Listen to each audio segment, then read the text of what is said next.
마태복음 11장 1에서 19절 세례 요한의 질문과 천국이라는 말씀의 제목으로 함께 은혜의 말씀을 나누고자 합니다. 목련이 피기를 바랬더니 결국은 3월 말이 되어서 목련이 피었습니다. 목련만 핀가 했더니 개나리도 벌써 피었더라고요. 올해는 좀 겨울이 유난히 좀 길지 않았는가. 아직 근데 오늘 추워요. 그쵸? 겨울옷을 참 들여놓기가 이게 빨리빨리 들여놓고 정리하고 봄을 맞아야 될 텐데 아직도 봄은 언제 오려나 하는 생각이 듭니다. 아무쪼록 이런 환절기에 건강 조심하시기를 바랍니다. 자, 오늘 본문은 옥에 이제 갇혀있는 세례 요한이 예수님에게 질문한 말씀이에요. 세례 요한이 예수님께 질문을 던졌는데 오실 리가 당신입니까? 하고 질문을 던진 거예요. 그것은 세례 요한이 감옥에서 들어보니까 자기가 생각했던 것하고는 상황이 좀 다르게 가는 것 같거든요. 자기가 생각할 땐 그게 아닌 것 같은데 하고 질문을 던졌습니다. 그때 주님이 이제 답변을 하는데 이 오늘 내용의 핵심은 율법과 복음이에요. 그러니까 율법과 복음의 대치. 그러니까 세례 요한은 율법적 사고 안에서 율법적 질문을 했고 예수님은 복음으로 답을 하십니다. 그러니까 옛 시대와 새 시대의 충돌, 그 충돌의 어간에 주님이 말씀하시는 새 시대의 이야기, 그게 핵심인 거예요. 여기에서 세례 요한에게 새 시대의 이야기가 예수님께서 그에게 해주시는 말씀의 핵심이다라는 거죠. 오늘 본문과 같은 기사가 누가복음 7장에 또 18절에서 35절에도 있고요. 반면에 마가복음은 요 내용이 없어요. 마태복음과 누가복음의 기사는 대부분 일치합니다. 비슷해요. 차이점도 조금 있긴 한데 그 대부분 비슷해요. 마태복음과 누가복음에서 이 사건이 배열된 위치가 좀 다릅니다. 누가복음은 두루 다니면서 가르치시고 치료하시는 예수님의 선지자적인 사역을 강조하는 복음이기 때문에 위치가 다니면서 가르치는 내용으로 말씀을 하시고 마태복음은 천국왕의 권세를 강조하는 복음서잖아요. 예수님이 천국의 왕으로 천국의 권세를 행하신다라는 것을 강조하기 때문에 그 배열된 위치가 누가복음과 마태복음이 사건의 배열이 좀 다르다라는 것입니다. 먼저 본문 2절에서 6절 말씀을 다시 한번 보겠습니다. 요한이 옥에서 그리스도께서 하신 일을 듣고 제자들을 보내어 예수께 여짜오되 오실 그이가 당신이오니까 우리가 다른 일을 기다리오리까? 예수께서 대답하여 이르시되 너희가 가서 듣고 보는 것을 요한에게 알리되 맹인이 보며 못 걷는 사람이 걸으며 나병 환자가 깨끗함을 받으며 못 듣던 자가 들으며 죽은 자가 살아나며 가난한 자에게 복음이 전파된다 하라. 누구든지 나로 말미암아 실족하지 아니하는 자는 복이 있도다 하시니라. 자, 옥에 갇혀 있는 요한이 그리스도께서 하신 예를 들었어요. 듣고 나서 제자들을 보낸 거죠. 그러면서 예수님께 여쭙습니다. 오실 리가 당신이 오니까 우리가 다른 사람을 기다리니까 그러니까 당신이 메시아가 맞습니까? 당신이 그리스도가 맞습니까? 여러분 메시아나 그리스도는 같은 말이에요. 메시아라는 것은 이제 히브리 말로 할 때 메시아고 이제 헬라어로 할 때는 그리스도. 뜻은 똑같습니다. 기름 부음 받은 자. 기름 부음 받은 자라는 뜻은 같아요. 그러니까 메시아하고 그리스도가 다른 게 아니고 똑같은 건데 메시아라고 부르냐 그리스도라고 부르냐 이건 헬라어로 하느냐 아니면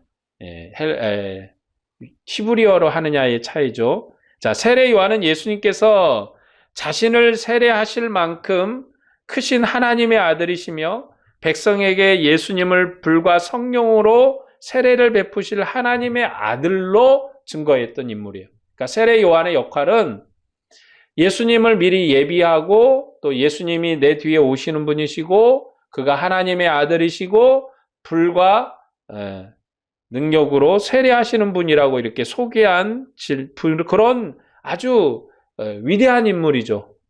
그런 요한이 예수님께 질문을 한 거예요.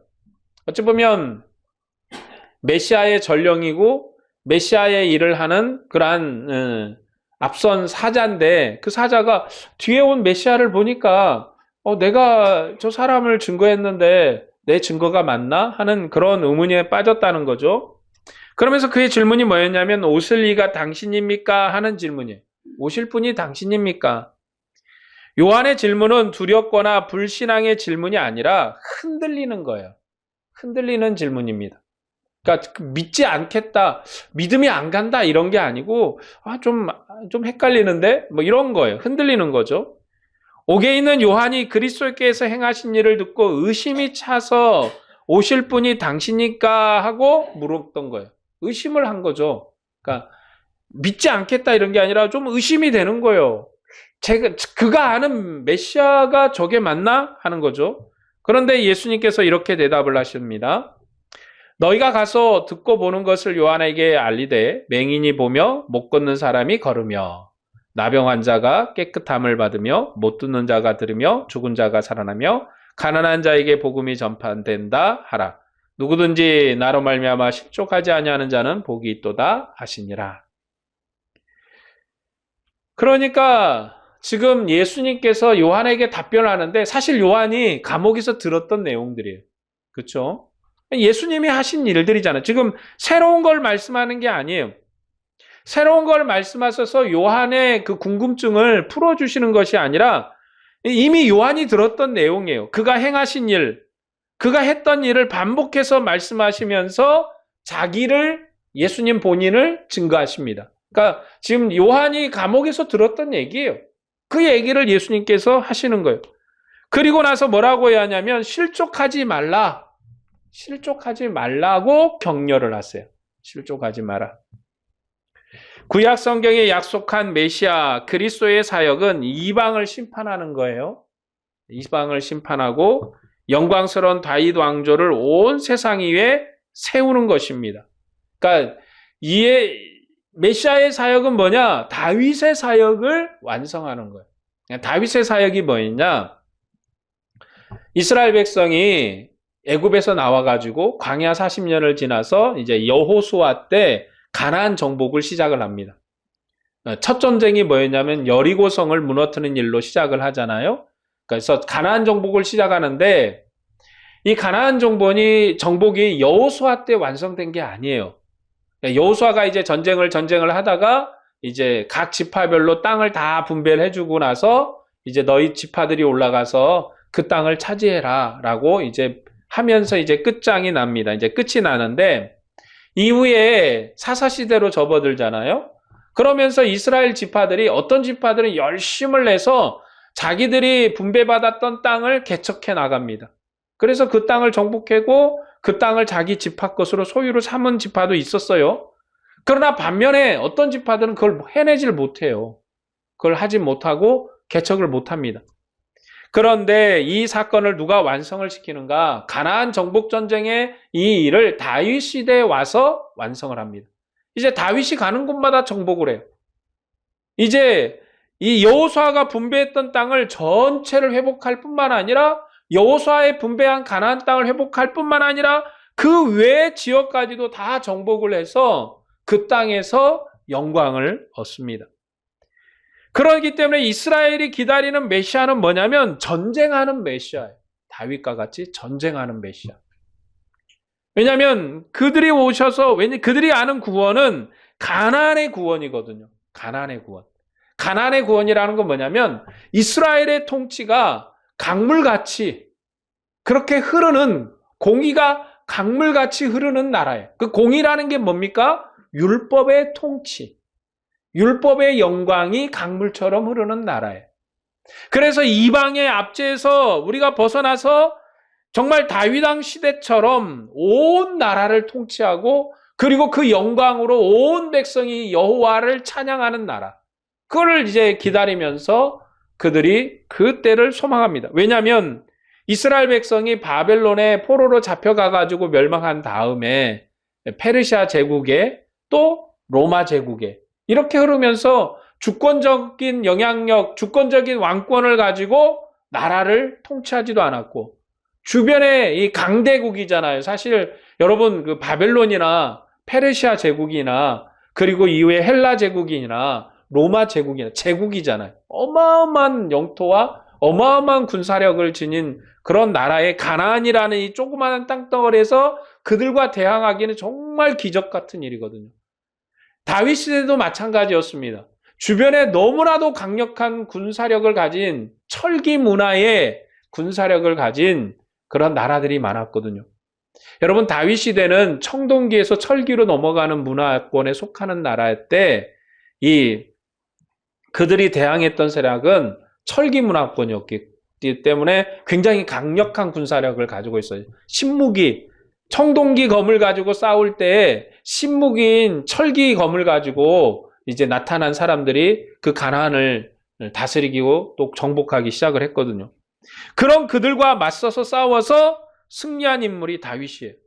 그렇기 때문에 청동기와 철기가 부딪히는 그 시점에서 역사와 문화가 이렇게 바뀌는 그 시점에서 싸웠기 때문에 굉장히 힘든 싸움에서 승리했거든요. 그런 것처럼 이스라엘 백성이 지금 로마의 압제에 당하고 있는데 이 압제로부터 그들이 구원할 메시아를 기다렸던 것. 그것이 바로 이스라엘이 아는 메시아고, 그리고 그런 소망을 가지고 이 세례 요한도 그가 불로 세례를 할 것이다. 권세로 너희를 다스릴 것이다. 소개를 했는데 와서 하는 거 보니까 이방하고 전쟁할 생각이 전혀 없거든요. 이방하고 전쟁하지 않습니다. 보니까 군사를 모으지도 않아요. 뭐 다른 사람도 군인들도 없고. 그러니까 이제 질문을 하는 거죠. 메시아의 나라는 어떤 나라냐? 예수님이 소개한 메시아의 나라는 모든 병자가 치료되는 나라예요. 희년이 선포되는 나라예요. 그리고 온 땅이 낙원이 되는 그런 나라입니다. 그런데 천국 왕의 전령인 요한은 악한 헤롯 왕에 의해서 지금 옥에 갇혀 있잖아요. 자기가 세례 요한이 메시아의 전령인데 지금 헤롯 왕이라는 사람이 악한 사람이거든요. 그 사람이 이제 자기를 옥에 갇혔단 말이에요. 그러면 자기를 구원해 내셔야죠. 그러지도 않았단 말이죠. 그리고 이스라엘 나라는 여전히 로마의 속국으로 지금 있어요. 뭔가 뭐 혁명을 일으키기 위해서 군사를 모으거나 군사적 행동을 하지 않아요. 그래서 요한은 그리스도의 왕권이 나타나지 않았다라고 의심한 거예요. 왕권이잖아요. 왕의 권세. 그러니까 왕권이면 전쟁을 해야 되는 건데 뭔가 그러지 않다는 거죠. 그러나 그리스도께서는 자기가 행한 일에서 이미 그의 나라가 왔으니 의심하여 넘어지지 말라고 권고하세요. 그러니까 예수 그리스도의 나라는 이전에 율법이 생각했던, 그러니까 율법은 땅의 나라잖아요. 땅을 정복하는 거예요. 땅을. 그래서 여호수아가 가나안 땅에 정복할 때 전쟁을 시작을 하잖아요. 여러분, 가나안 땅에 들어가자마자 전쟁을 시작을 해요. 전투를 하기 시작합니다. 그 일을 마친 게 다윗이에요. 다윗 시대에 이르러서 전쟁이 이제 마무리가 되고 솔로몬 시대 때는 샬렘의 시대, 평강의 시대가 이제 도래하기 시작합니다. 근데 그리스도께서 오셔서는 그러한 옛 율법의 나라를 답습하는 게 아니라 새로운 나라의 권세를 행하세요. 여러분, 병이 드는 게 왜 병이 들죠? 사람이 왜 죽죠? 성경에선 그 답이 아담의 범죄 때문이었다. 그렇게 시작을 합니다. 그러니까 예수님은 아담의 범죄, 아담의 연약함, 아담이 실패했던 걸 회복하는 왕이세요. 그래서 땅의 왕과 싸우시는 분이 아니라 그는 땅의 왕의 왕이세요. 그렇기 때문에 이제 어둠의 세력, 사탄의 세력, 하늘 공중 권세의 권세를 잡은 자와 싸우는 세력. 그래서 연약한 것을 고치시는 주님이세요. 병든 자를 치료하시고 보지 못한 자를 회복하게 하십니다. 보게 하세요. 그게 그리스도의 나라예요. 이전에 이스라엘이 아는 하나님의 나라는 가나안에 집을 지은 나라예요. 그러나 그리스도께서는 가나안에 집을 지은 것이 아니라 하늘 보좌에 집을 짓습니다. 하늘의 권세를 행하시는 분이세요. 그렇기 때문에 이 하늘의 권세는 비밀이었어요. 이전에 모세도 몰랐고 여러 선지자도 몰랐고 아무도 몰랐던 만세전에 감춰졌던 비밀이 그리스도 안에서 이제 드러납니다. 근데 그 비밀이 어디서 있었냐? 바로 에덴 동산에서 있었어요. 에덴 동산에서 처음에 하나님께서 세상을 창조하시고 에덴 동산을 창설하셨을 때 그게 바로 하나님의 나라 통치의 도성이었어요. 온 열국을 통치하는 도성이었는데 그 도성에서는 죽음이 없어요. 생명이 영원하고 그리고 춥거나 덥거나 하는 게 없고 배고프거나 하는 게 없고 그리고 죽거나 병드는 게 없어요. 그런 나라예요. 그게 만세전에 감춰졌던 역사의 언어인데 그게 이제 그리스도 안에서 완성됩니다. 그래서 그리스도께서는 자기가 행한 일에서 이미 그의 나라가 왔다. 이제 내가 가져오신 나라, 그리스도께서 하나님의 아들이신 예수님께서 이루신 나라는 이전의 나라와 다른 천국, 하늘의 나라예요. 하늘의 나라이기 때문에 의심하여 넘어지지 말아라 라고 요한에게 권고하십니다. 구약 언어로 예언된 종말의 통치를 그리스도께서 이미 천국의 새로운 방식, 그러니까 새로운 방식으로 수행을 하세요. 이전에 메시아에 대해서 이사야가 예언을 하고 여러 예언을 했는데 여러분 이사야 예언하기를 사자와 같이 이제 살아요. 뱀에게 물리지도 않고 뱀과 함께 살고 그런 나라예요. 그런 꿈과 같은 나라. 여러분 사자가 마치 집에서 기르는 고양이 같고 그런 나라가 올 것이다. 예수님께서 여시는 나라는 그러니까 이사야가 보긴 했는데 정확하게 어떤 나라인지는 모르는 거죠. 근데 주님이 가져오신 나라는 이제 구약의 언어, 그 언어로 예언된 종말의 통치를 새로운 방식으로 완성하신 주님이세요. 그리스도께서는 그가 행하신 일을 보고 천국이 이미 이르렀음을 믿고 흔들리지 않는 자가 천국을 소유하는 복된 자라고 격려하십니다. 지금 세례 요한은 전쟁의 시대를 기대하고 있었거든요. 정복의 시대. 메시아가 오셔. 이것은 모든 유대인들이 생각하는 시대. 그래서 지금 현재 이스라엘도 이 방식대로 지금 일을 하고 있어요. 왜 그들이 어찌 보면 무자비하게 지금도 그 팔레스타인 지역에 무자비하게 지금 막 사실 군사력으로 보면 팔레스타인 지역을 이스라엘이 국제적인 눈치를 보지 않는다면 벌써 쓸어버렸어요. 벌써 쓸어버렸습니다. 어쩌면 무자비할 거예요. 아마 여러분 그 홀로코스트 얘기하고 막 그러지만 이스라엘이 만약 정복전쟁을 시작한다면 홀로코스트는 저리 가라 할 거예요. 완전히 쓸어버릴 거예요. 한 사람도 안 남고. 여러분 구약 성경에 그런 내용들이 나오잖아요. 한 성을 한 사람도 안 살려둬요. 심지어 양도 소도 한 마리도 안 살려두고 다 죽여버립니다. 다 죽여버려요. 그런 일이 팔레스타인 지역에서 벌어질 거예요. 왜냐하면 그게 구약의 이스라엘 정복전쟁이니까. 여전히 그 주변국이 이스라엘의 영광을 봐야 돼요. 강력한 나라가 돼야 돼요. 그렇기 때문에 그들은 메시아의 때를 기다리면서 그런 나라를 만들어낼 거예요. 그런데 예수님께서는 그 구약의 언어로 일하시는 분이 아니시라 새로운 언어로 새로운 역사로 일하시는 분이에요. 그러므로 예수님으로 말미암아 실족하지 않는 자가 복이 있는 거예요. 본문 7에서 11절 말씀을 볼까요?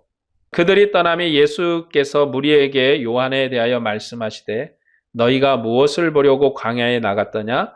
바람에 흔들리는 갈대냐? 그러면 너희가 무엇을 보려고 나갔더냐? 부드러운 옷 입은 사람이냐? 부드러운 옷을 입은 사람은 왕궁에 있느니라. 그러면 너희가 어찌하여 나갔더냐? 선지자를 보기 위함이더냐? 옳다. 내가 너희에게 이르노니 선지자보다 더 나은 자니라. 기록된 바 보라 내가 내 사자를 내 앞에 보내노니 그가 내 길을 내 앞에 준비하리라 하신 것이 이 사람에 대한 말씀이니라. 내가 진실로 너희에게 말하노니 여자가 낳은 자 중에 세례 요한보다 큰 이가 일어남이 없도다. 그러나 천국에서는 극히 작은 자라도 그보다 크니라. 자, 예수님께서 무리에게 세례 요한에 대해서 증거합니다. 그러니까 여러분, 예수님께서 세례 요한을 지극히 칭찬하세요. 굉장히 높이십니다. 자, 무리가 광야에 나가 세례를 받은 요한은 선지자예요.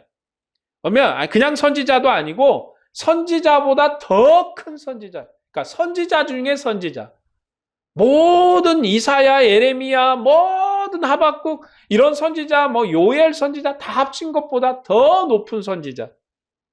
왜냐하면 그가 종말의 선지자이기 때문에 그렇습니다. 마지막 선지자. 그러니까 구약의 마지막 선지자예요. 이 세례 요한이. 예수님께 이 선지자에 대해 증거하기를 보라 내가 내 사자를 내 앞에 보내노니 그가 내 길을 내 앞에 준비하리라 하신 이가 이 사람이다. 바로 이 사람이 엘리야고 이 사람이 나보다 앞선 전령이고 위대한 사람이라고 말합니다. 예수님께서 이렇게 말씀하신 내용은 말라기 3장 1절의 말씀을 인용한 거예요. 말라기 3장 1절입니다. 만군의 여호와가 이르노라 보라 내가 내 사자를 보내려니 그가 내 앞에서 길을 준비할 것이요 또 너희가 구하는 바 주가 갑자기 그의 성전에 임하시리니 곧 너희가 사모하는 바 언약의 사자가 임하실 것이니라. 이 말라기와 마태복음이 말씀하는 내용이 조금 서로 다릅니다. 말라기는 여호와라고 얘기해요. 여호와. 그러니까 여호와의 길을 예비할 것이다. 여호와의 길을 준비할 것이다. 그런데 마태복음에서는 예수님께서 이 여호와 하나님의 자리에 자기를 넣어요. 내 길을 준비할 것이다. 내 길을 닦을 것이다. 왜냐하면 자기가 하나님이라고 하는 거예요. 이게 율법에서는 어마어마한 일이잖아요. 나라는 호칭은 성경에서 하나님, 여호와 하나님만 쓰시다는 거예요. 나라는 호칭은. 근데 예수님 직접 쓰십니다. 왜냐하면 이제 예수님은 구약을 대체한 새로운 천국의 왕이세요. 그러니까 여호와 하나님 아버지를 상속받은 아버지를 물려받은 그 자리에 앉으신 아들이세요. 그러니까 아들과 아들의 관계로 함께 하시기 때문에 나라고 말씀하는 거예요. 예수님께서는 구약 말씀이 자신에게서 이루어졌다 그렇게 해석하시는 거예요. 나에게서 이루어졌다. 이미 완성되었다는 거예요.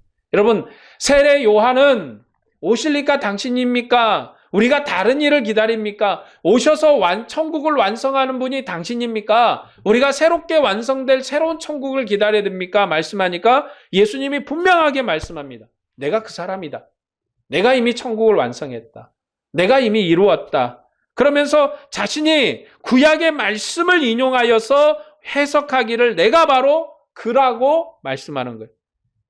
이런 방식의 인용을 메시아 성취 인용이라고 하는데 신약이 구약을 인용하는 방식입니다. 구약을 신약 백성이 바로 적용하는 것이 아니라 그리스도의 관점에서 다시 재해석해서 적용해야 돼요. 그러니까 무슨 얘기냐? 예수님께서 구약을 완성하셨어요.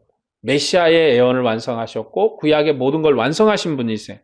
이제 그분이 우리에게 새 시대의 언약을 말씀하십니다.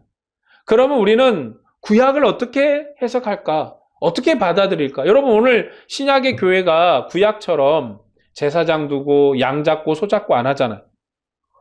구약에는 적혔는데요? 그거 왜 안 하죠? 지금도 안식교도들이 가끔 와서 그렇습니다. 말하기를 야 안식일 십계명에 있잖아. 근데 너희 왜 안식일 안 지켜? 안식일 지켜야지. 그러면 여러분 우리가 안식일만 안 지키고 있어요? 속죄제, 속건제, 여러분 번제도 안 드리잖아요. 그리고 여성분들이 여기 앉아 계시면 안 돼. 교회 밖에 따로 이렇게 자리 펴고 앉으셔야 돼. 그렇죠? 성전 안에 못 들어오는 거예요. 근데 우리가 이거를 교회를 성전이라고 하나요? 아니거든. 여기 뭐 지성소가 있고 뭐가 있어? 아무것도 없어요. 법궤도 없고. 아무것도 없습니다. 그런데도 우리는 여기서 예배를 해요. 하나님의 이름을 불러요. 왜냐? 새 시대의 새 언어로 우리가 얘기하고 있는 거예요. 새 시대의 새 언어로 예배하고 있는 거예요. 새 시대의 새로운 개념으로 우리가 하나님을 찬양하는 거예요. 그러면 이제 구약도 그냥 옛 것이다, 헌 것이다 이게 아니라 구약이 왜 우리의 복음이 될 수 있는가? 예수 그리스도의 구원의 완성의 시각으로 다시 바라보면 성전의 예배가 그리스도의 십자가로 완성이 됐구나. 예수님께서 죽으셨을 때 휘장이 탁 갈라지잖아요. 그전에는 성전의 지성소에 들어갈 수가 없었는데 이제는 우리가 지성소 안에 있구나. 여러분 우리는 지성소 밖에 있는 백성이 아니고 지성소 안에 있는 백성이에요. 그게 구약과 신약의 큰 차이점입니다. 구약의 백성은 아무리 열심을 내도 지성소 밖에 있는 백성이에요.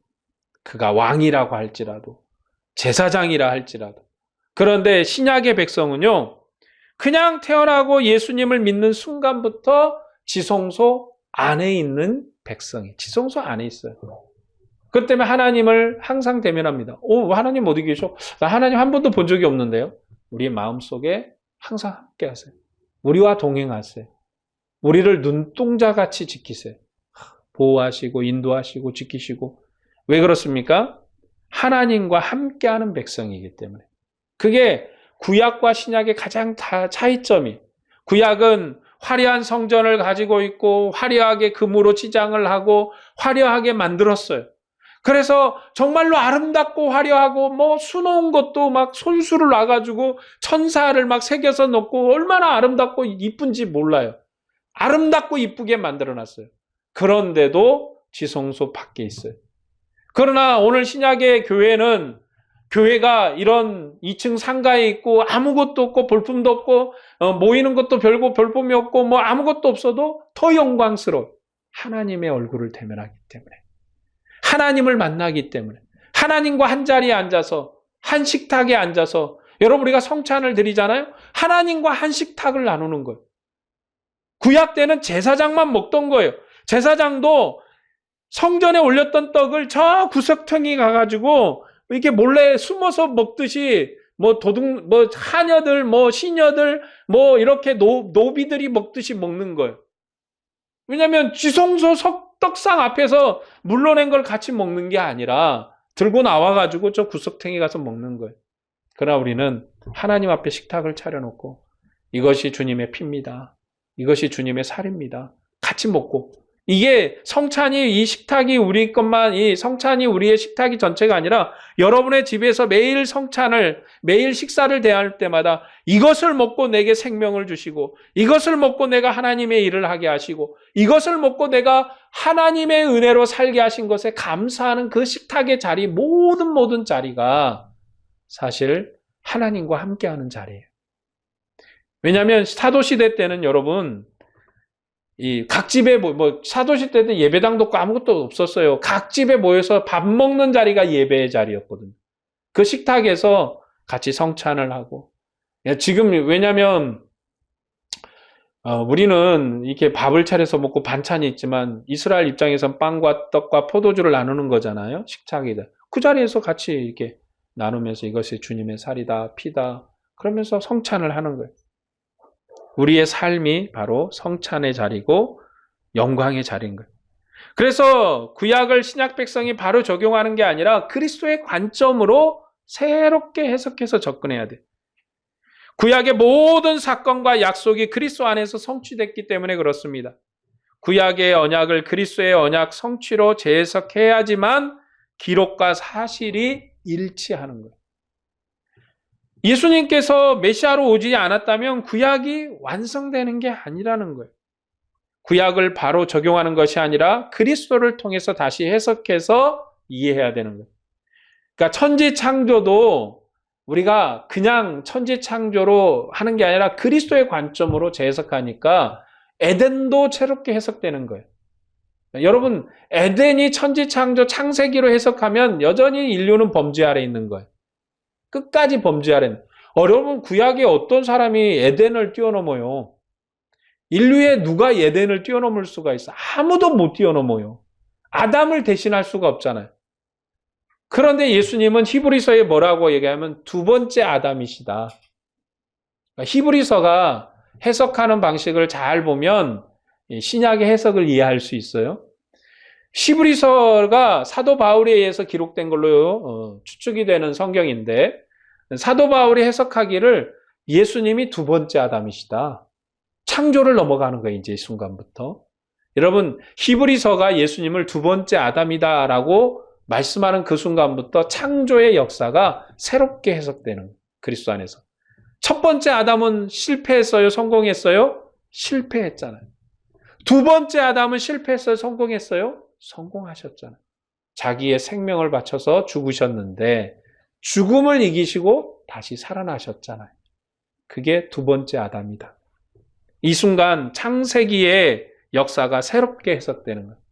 예수님이 아니면 창세기 역사가 해석될 수가 없는 거예요.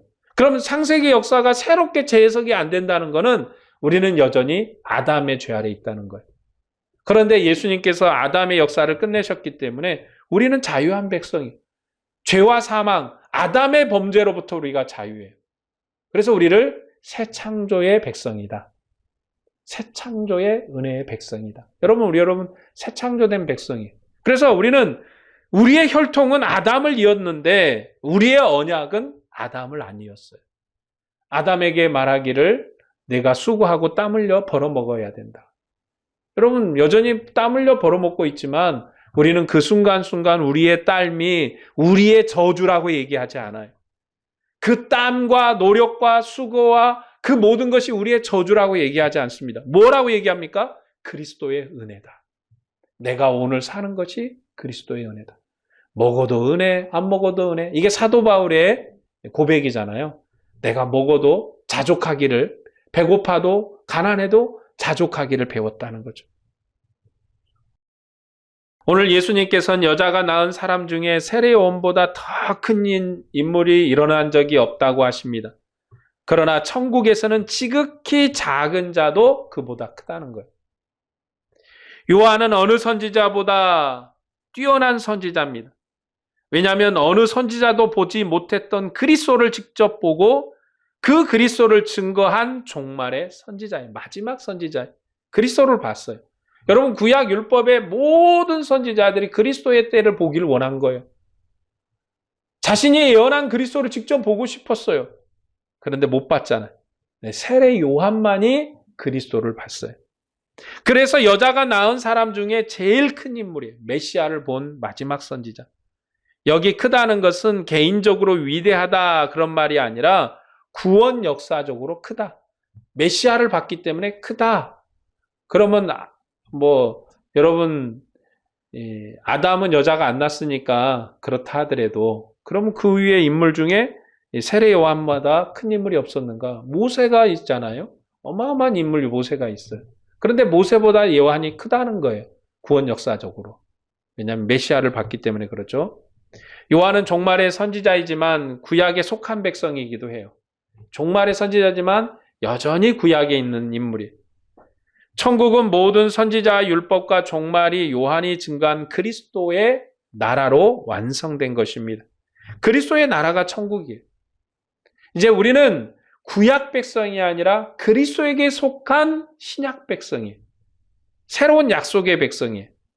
천국의 백성은 그리스도를 보고 누리는 백성이고 요한보다 커요. 여러분이. 우리가 그리스도를 봤어요. 우리가 그리스도를 누리는 백성이에요. 그래서 우리가 요한보다 큰 사람이에요.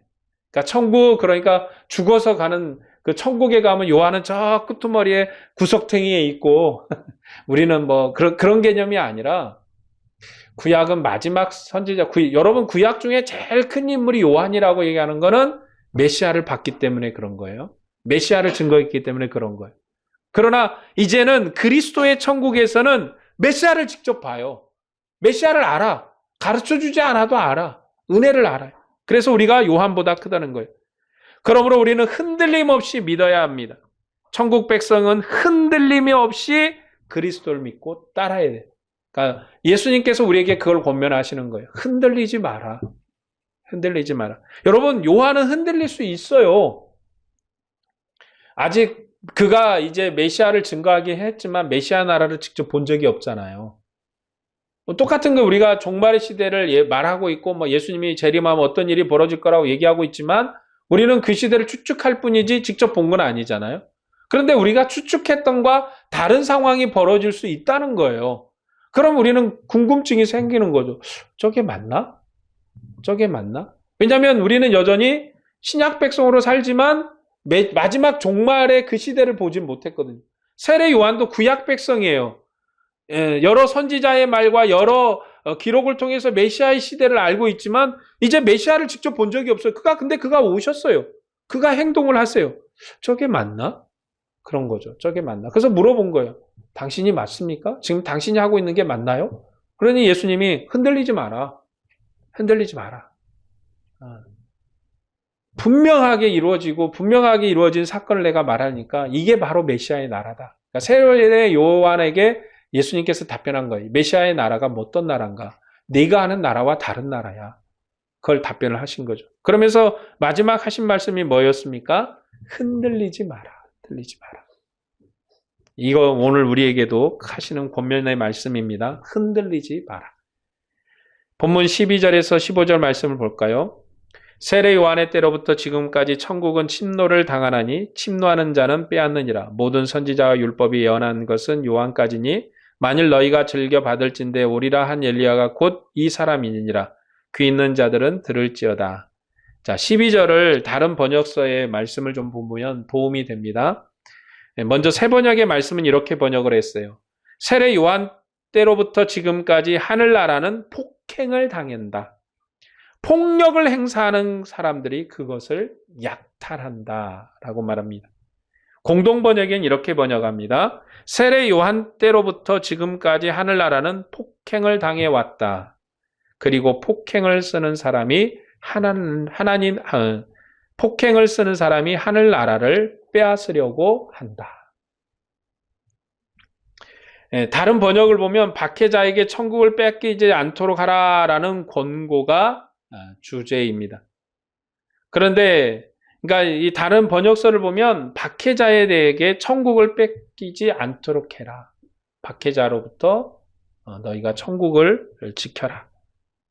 그러니까 무슨 얘기냐? 여러분 우리가 믿음으로 살아가면서 지금 앞에 세례 요한에게 흔들리지 마라 하면서 천국은 폭력을 당해왔다. 항상 어려움을 당해왔다. 항상 여러분 새 번역에 얘기하기를 지금까지 하나님의 나라, 하늘나라는 폭행을 당해왔다는 거예요. 항상 어려움에 처해 있었다. 그리고 폭력을 행사하는 사람들이 그것을 약탈했다는 거예요. 우리가 믿음으로 살아가는 이 길에서 어려움이 있고 힘듦이 있고 고난이 있는데 포기하지 말고 이 길을 가라. 여러분 천국을 빼앗길 수 있다. 천국을. 흔들리지 마라. 넘어지지 마라. 천국은 흔들려서 넘어진 자가 빼앗길 수 있는 나라다. 그 얘기를 하고 있는 거예요. 누가복음은 이렇게 말씀합니다. 누가복음 7장 29절에서 30절 말씀인데 모든 백성과 세리들은 이미 요한의 세례를 받은지라. 이 말씀을 듣고 하나님을 의롭다 하되 바리새인과 율법교사들은 그의 세례를 받지 아니하므로 그들 자신을 위한 하나님의 뜻을 저버리니라. 율법의 백성들은 하나님의 뜻을 저버렸다. 천국을 버렸다는 거죠. 요한에게 세례를 받은 백성과 세리들은 요한이 자기 백성을 구원하고 방문하신 하나님 앞서 온 전령이라는 예수님의 말씀을 듣고 하나님을 의롭다, 신실하다 칭송을 했어요. 그들은 요한이 증거한 그리스도께서 자기 백성을 구원하시려고 방문하신 하나님으로 믿고 그의 천국으로 들어왔습니다. 그러나 바리새인과 율법교사들은 세례 요한을 부인하고 그가 증거한 그리스도를 믿지 않으므로 그들을 위해서 아들을 보내신 하나님의 뜻을 거역했습니다. 그 결과가 뭡니까? 천국을 빼앗겼다는 거예요. 천국을 빼앗겼다. 누가복음을 참고해서 오늘 본문을 보면 박해를 이기고 그리고 그리스도 안에 사는 사람이 천국을 차지한다는 거예요. 요한이 증거한 천국에 들어와 차지하라는 믿음의 권고임을 알 수가 있어요.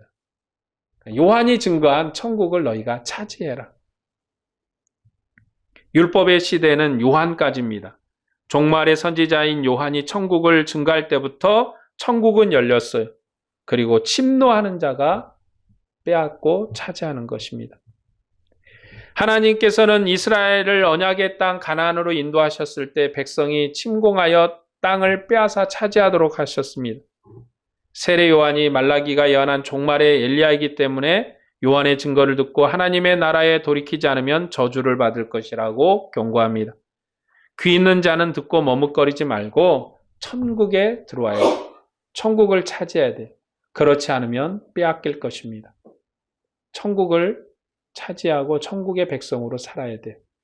우리가 이 말씀대로 하면 우리는 전투적인 백성인 거예요. 그리스도인들은 전투적인 백성입니다. 전투적으로 살아야 돼요. 빼앗기지 않기 위해서 헌신하고 수고해야 됩니다. 본문 16에서 19절 말씀을 볼까요? 이 세대를 무엇으로 비유할까? 비유하건대 아이들이 장터에 앉아 제 동물을 불러 이르되 우리가 너희를 향하여 피리를 불어도 너희가 춤추지 않고 우리가 슬피 울어도 너희가 가슴을 치지 아니하였다 함과 같도다. 요한이 와서 먹지도 않고 마시지도 아니하며 그들이 말하기를 귀신이 들렸다 하더니 인자는 와서 먹고 마시며 말하기를 보라 먹기를 탐하고 포도주를 즐기는 사람이요 세리와 죄인의 친구로다 하니 지혜는 그 행한 일로 인하여 옳다함을 얻느니라. 누가복음에선 이 세대를 무엇으로 비유할까라는 말을 반복합니다. 이 세대를 무엇에 비유할꼬? 믿음이 없음을 탄식하기 위해서 그런 거죠. 예수님 당시의 사람들은 편을 갈라서 상대를 조롱하는 어린 아이들 같았다. 장터에 앉아있는 어린아이. 어린아이들이 여러분 뭐 지식이 있어요. 그냥 듣는 대로 아는 대로 짓걸려 되는 거죠. 어린아이들이. 그래서 어린아이들은 판단 능력이 미약할 수밖에 없어요. 예수님께서 예수님 당시의 시대 사람들을 평가하기를 어린아이 같다라고 평가한 거예요. 요한이 와서 금식하고 회개하자 그들은 요한이 귀신 들렸다고 조롱을 했어요. 그리고 가슴을 치고 회개하지 않았습니다. 조롱을 했어요. 예수님이 와서 먹고 마시며 즐거워하며 천국 잔치를 베푸니까 그들은 말하기를 보라 먹기를 탐하고 포도주를 즐긴다고 그리고 세리와 죄인의 친구라고 비방하면서 왕의 잔치의 초대에 응하지 않았어요. 왕의 잔치에 오지 않았어요. 세상에 오신 하나님의 지혜는 그가 행하신 일, 곧 질병이 치료되며 죽은 자가 살아나며 가난한 자들이 왕의 잔치에 초대되는 그 복음 전파로 완성되는 거예요. 입증이 되는 거예요. 그런데 어린아이처럼 세례 요한은 이래서 안 된다고 하고 예수님은 이래서 안 된다고 하고 판단만 하고 평가만 하고 그 나라에 오지 않았어요. 우리는 그런 백성으로 사는 것이 아니라 주님의 나라에 들어온 백성으로 살아야 됩니다. 마태복음은 천국 왕께서 잃어버린 이스라엘 집에 양을 찾도록 12제자를 파송하신 일과 다음 마을로 가서 가르치시는 일 사이에 이 사건을 배열해서 종말의 선지자인 요한과 천국 왕의 증거를 거역한 이 시대를 그 당시의 시대를 정죄하셨습니다.